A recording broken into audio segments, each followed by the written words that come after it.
Hello everybody and welcome back, and let us continue with our cross-site scripting attack. So in the previous video we discovered that this page right here is vulnerable to the reflected cross-site scripting, as we checked with the alert hello function, and it opened up a window where it says hello, and it can also be used to send over a link to any victim, and that is the reflected cross-site scripting attack. Now, this cross-site scripting can be done both over get and over post methods. This one right here was an example of get method, as we can see in the link we are sending it, so it means it is over get method. I can show you once again, so we can just type here open this and then intercept it in burp suite and then submit it, and you will see that it is get method. I just can't see the packet, which is a little bit weird. Did I click on it? Submit. Weird, it doesn't want to work. It doesn't matter at this time, so just trust me on my word, it is the get method. So let us continue with the next attack. So let us open up our virtual machine once again. Let me just open up freshly open page. And right now, where you want to go is you want to find the Wacko Pico page. Let me just find it right here. There it is. So just click on it. It will lead you to a page that we didn't visit previously. So it is new for us. Where we want to go right here is we want to go to the guest book right here.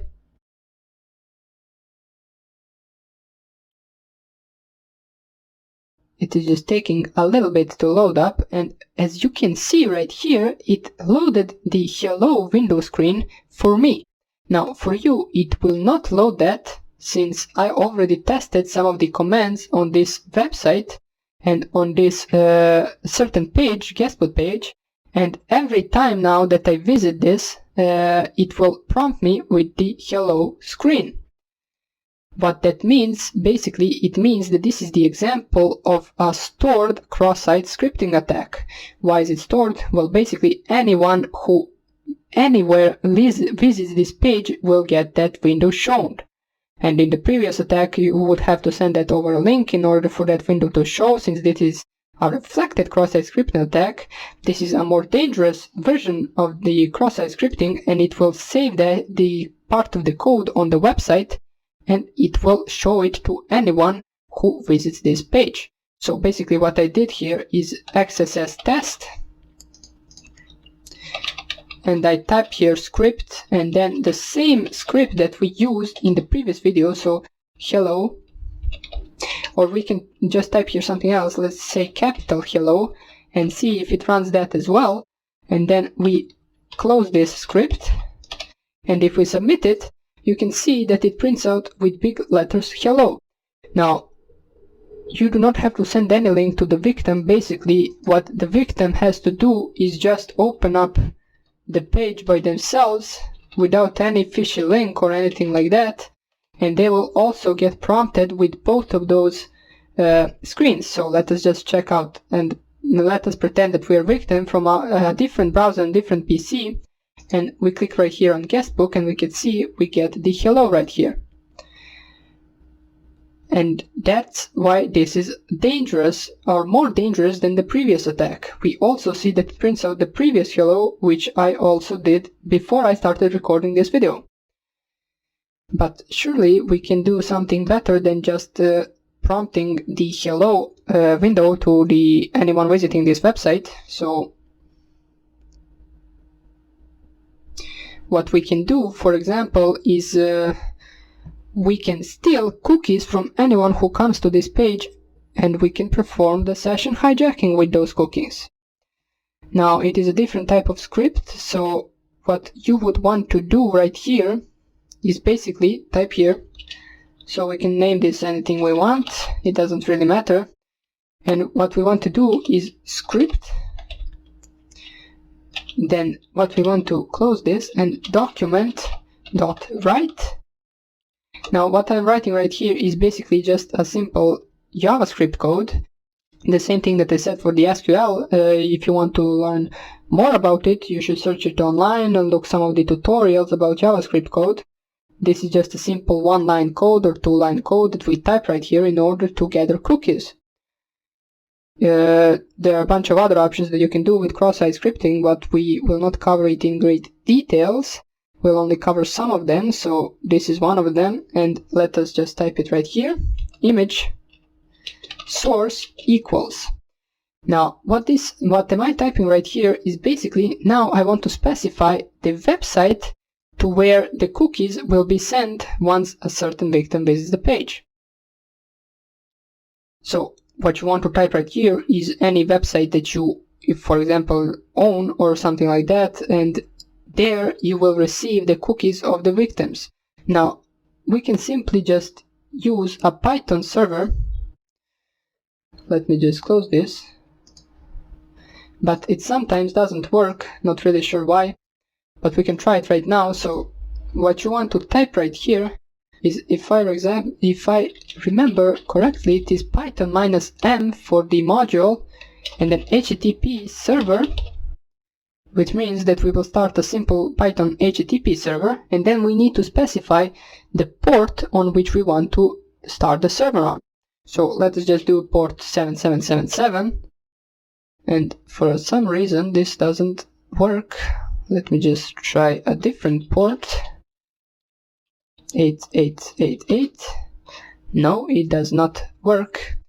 Well, maybe if we tried the Python 3 instead of the Python 2, so just add here Python 3, and you can see right now it works. So we are serving HTTP on localhost or on any interface port 8888, and we are listening for inbound connections. So that is good. Now what you want to do is finish your script on the website. Now that we have a website to listen on, we want to type here double quotes HTTP 127.0.0.1, since there is where we will listen for the connections. And after that we want to type here 2 dots and specify the port, which I believe is 8888. Let me just check that out. Yeah, it is 8888.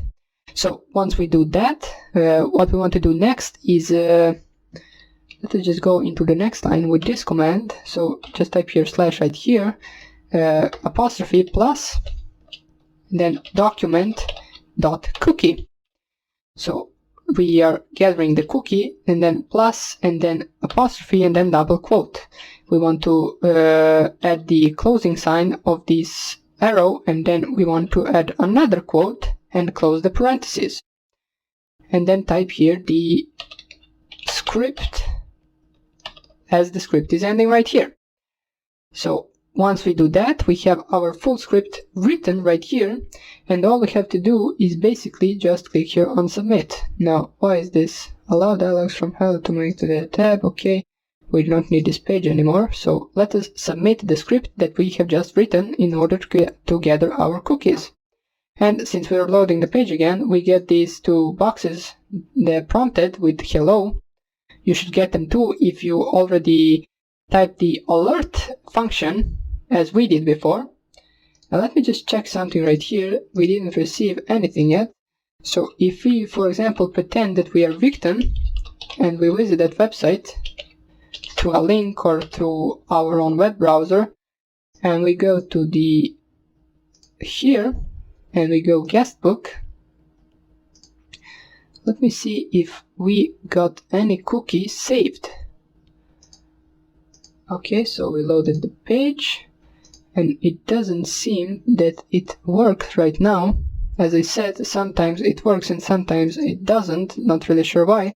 So let me just try to switch it up a little bit. So we will add another same looking script, so just type the same thing you typed before. So document write, then open image source equals double quotes, and then we want to type here 0000, and then the port, which is 8888, And then what we want to do is add a cookie from that port, so plus document cookie plus apostrophe, double quotes, and then closed brackets, or closed this arrow. I'm not really sure if I even need that arrow, since I didn't. Let us just try it like this. I possibly could be having some syntax error since I'm not that good at JavaScript. I didn't really learn it, I only used it in cross-site scripting attack, so let us just try to run this once again. Click here OK on these already alerted pages. And let's see if we get anything. Do display this file message that will repeat any action resends. Hello, hello. Okay, load the page please, and here we go. If we go right here, we still didn't receive anything, which doesn't really matter. It could be the problem in my syntax, or it could be the problem in just this HTTP server. It doesn't matter at the moment, so if you want to find some of the specific attacks, you can just search on the internet for the cross-site scripting JavaScript code, for example. You can take a screenshot of people's browsers and all of the cool stuff, but we will not cover all of that. You can find it all on the internet. For now on, I just wanted to show you this, and in the next lecture, I will show you a different type of the attack, which basically just changes the look of the website itself. So we will do that in the next lecture, and that's about it for now.